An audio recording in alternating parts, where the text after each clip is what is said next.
Hello students, welcome to your YouTube channel RG lecturer.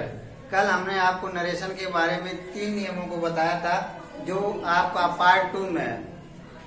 Part 2 में है, आज आपको बताएंगे पार्ट 3। क्या बताएंगे? पार्ट 3। पार्ट 3 में आज आप देखेंगे 4 रूल है। 4 रूल है करा यदि रिपोर्टिंग वर्ब करा यदि रिपोर्टिंग वर्ब से हो, सेज हो, विल से हो या सेड हो। करा यदि रिपोर्टिंग वर्ब में से हो, सेज हो, विल से हो, सेड हो तो इनडायरेक्ट स्पीच में जब हम उसको डायरेक्ट से इनडायरेक्ट में चेंज करेंगे तो कोई परिवर्तन नहीं होगा। से का से ही रहेगा, सेज का सेज ही रहेगा, विल से का विल से ही रहेगा और सेड का सेड ही रहेगा। कोई परिवर्तन नहीं रहेगा। जब हम इनडायरेक्ट से इनडायरेक्ट में चेंज करेंगे तो उसमें कोई भी परिवर्तन नहीं होगा। बट जब हम जैसे यहाँ पर देखिए सेड टू होगा, सेज टू होगा, विल से टू होगा या सेड टू होगा तो निम्न प्रकार से परिवर्तन होगा। कह रहा है यदि रिपोर्टिंग वर्ब में says to, said to, will say to या सेड टू होगा तो निम्न प्रकार से होगा। जब से टू होगा तो टेल हो जाएगा और जब सेज टू होगा तो टेल्स हो जाएगा। जब विल से टू होगा तब विल टेल होगा। जब सेड टू होगा तो टोल्ड होगा। आइए आप यहाँ पर देखिए, जैसे से टू है, जब से टू को हम बदलेंगे तो टेल में हो जाएगा। सेज टू को करेंगे तो टेल्स में हो जाएगा। अब सेड टू को करेंगे तो टोल्ड में होगा। सेड टू को बदलेंगे तो टोल्ड हो जाएगा। नोट देखिए, नोट अर्थात ध्यान दीजिए, इम्पोर्टेंट है। टेल या टोल्ड के बाद ऑब्जेक्ट का आना आवश्यक है। कह रहा है यदि टेल या टोल्ड आएगा तभी डायरेक्ट से इनडायरेक्ट में परिवर्तन होगा, ना तो नहीं होगा। मतलब जब टेल या टोल्ड के बाद ऑब्जेक्ट आना अति आवश्यक है, अर्थात ऑब्जेक्ट नहीं होगा तो वो इनकरेक्ट हो जाएगा, मतलब गलत हो जाएगा। जब इनकरेक्ट रहेगा तो उसका करेक्ट नहीं बन पाएगा। इसलिए आप देखिए रूल नंबर 5 में आइए। रूल नंबर 5 कह रहा है इनडायरेक्ट स्पीच में बदलने पर रिपोर्टिंग वर्ब के बाद सामान्य वाक्यों में दैट का प्रयोग किया जाता है। कह रहे हैं इनडायरेक्ट स्पीच में जब डायरेक्ट से इनडायरेक्ट में आप जाएंगे बदलने के लिए तो रिपोर्टिंग वर्ब का जो होगा, रिपोर्टिंग वर्ब होगा, उसके बाद हम क्या लगाएंगे? दैट कंजक्शन का प्रयोग करेंगे। इसके बाद आगे नियमानुसार चेंज करके हम क्या करेंगे? लिखेंगे। जैसे एग्जांपल आप देखिए, नंबर 1 है, कह रहा he says double inverted comma में I am going to Jaipur. ये डायरेक्ट नरेशन है। कह रहा ही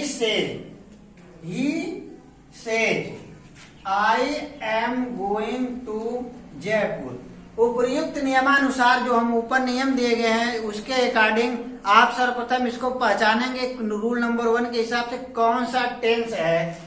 जब देखेंगे आप एक कौन सा टेंस है तो रूल नंबर 2 में हम बताए थे। देखिए रूल नंबर इसमें पहला फॉलो कीजिए, कौन सा टेंस है पहचानेंगे तो कौन सा टेंस है। देखिए एम का प्रयोग किया है अर्थात प्रेजेंट टेंस है। रूल नंबर 2 में कहता है जब प्रेजेंट टेंस होगा तब उसके टेंस में कोई परिवर्तन नहीं होगा। फिर कह रहा है इसके बाद हम जब थर्ड रूल में आएंगे तो उसमें पर्सन देखेंगे। पर्सन के अनुसार देखेंगे तो फर्स्ट पर्सन है तो सब्जेक्ट के अनुसार बदलेगा, अगर सेकेंड पर्सन है तो ऑब्जेक्ट के अनुसार बदलेगा और थर्ड पर्सन रहेगा तो उसमें कोई प्रकार का परिवर्तन नहीं होगा। तो आइए हम आपको दिखाते हैं। यहाँ पर कह रहा है ही सेज।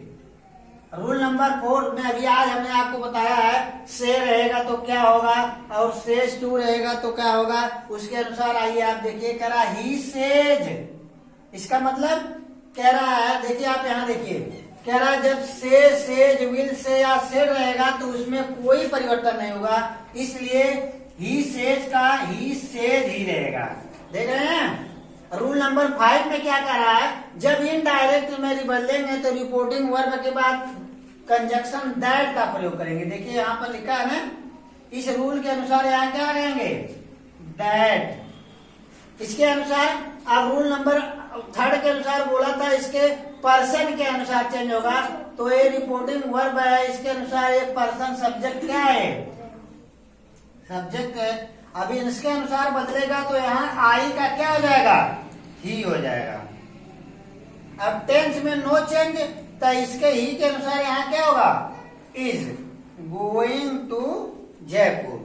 देख रहे हैं, डायरेक्ट से इनडायरेक्ट में कन्वर्ट करने के लिए, चेंज करने के लिए नियमों का पालन करेंगे तो कितना इजी है और कितने आसानी से क्या कर देंगे, बदल देंगे, चेंज कर देंगे।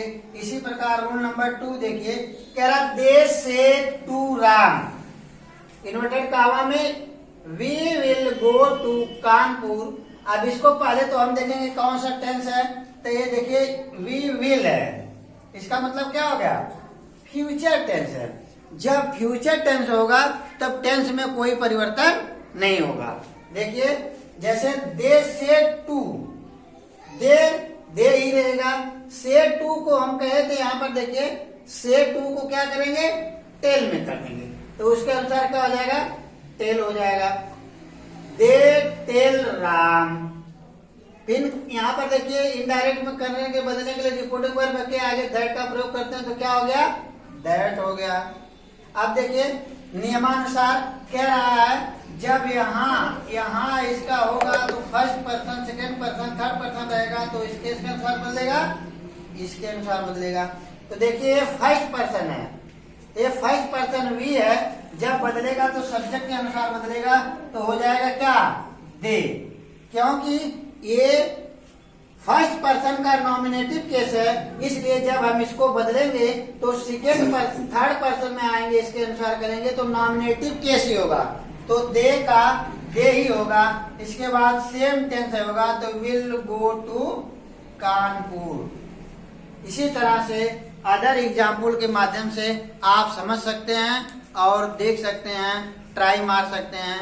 इसी तरह के और भी वीडियो को पाने के लिए आप आरजे लेक्चरर यूट्यूब चैनल को सब्सक्राइब करें एंड फॉलो करें। Thank you, have a nice day.